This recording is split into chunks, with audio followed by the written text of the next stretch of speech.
ओम श्री गणेशाय नमः। श्री गुरुभ्यो नमः।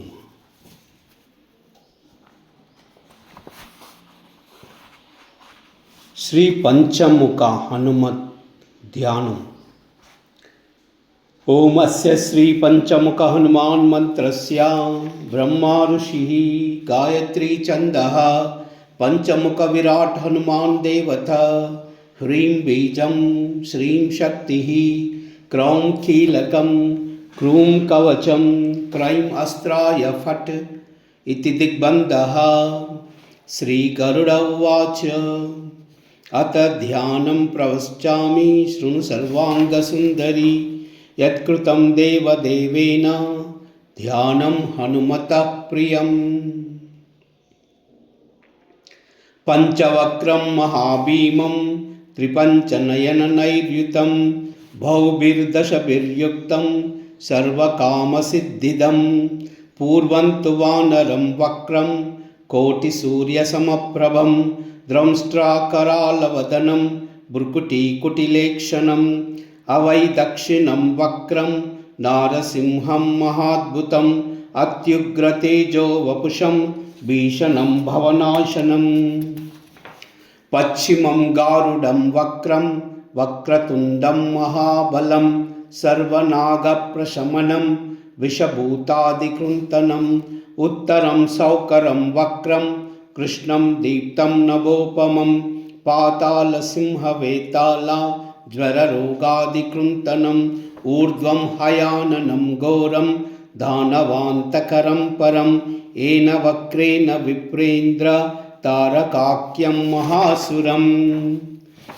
जगानशरणं तत्स्यात् सर्वशत्रुहरं परं ध्यात्वा पञ्चमुखं रुद्रं हनुमन्तं दयानिधिम्। खड्गं त्रिशूलखट्वाङ्गं पाशमङ्कुशपर्वतं मुष्टिं कौमुदकीं वृक्षं धारयन्तं कमण्डलुं। बिन्दिपालं ज्ञानमुद्रां दशभिर्मुनिपुङ्गवम् एतान् आयुधजालानि धारयन्तं भजाम्यहम्। प्रेतासनोपविष्टं तं सर्वाभरणभूषितं दिव्यमाल्याभरं धरं दिव्यगन्धानुलेपनं सर्वाश्चर्यमयं देवं हनुमद्विश्वतोमुखं। पञ्चास्यमच्युतम् अनेकविचित्रवर्णं वक्रांश शशाङ्कशरकं कपिराज्यवीर्यं पीताम्बरादिमुकुटैरुपशोभिताङ्गं पिङ्गाक्षमाद्यमनिशं मनसा स्मरामि। मर्कटेशं महोत्साहं सर्वशत्रुहरं परं शत्रुं संहार मां रक्ष श्रीमन्नापद उद्धर।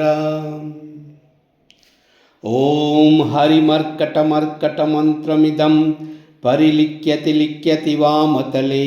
यदि नश्यति नश्यति शत्रुकुलं यदि मुञ्चति मुञ्चति वामतले।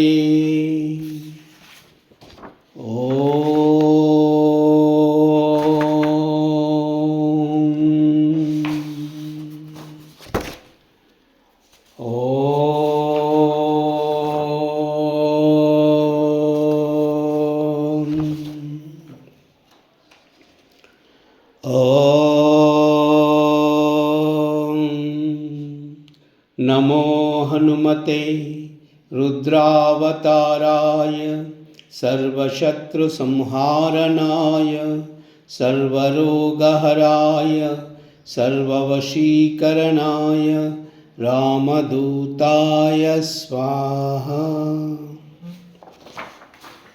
सर्वमंगल।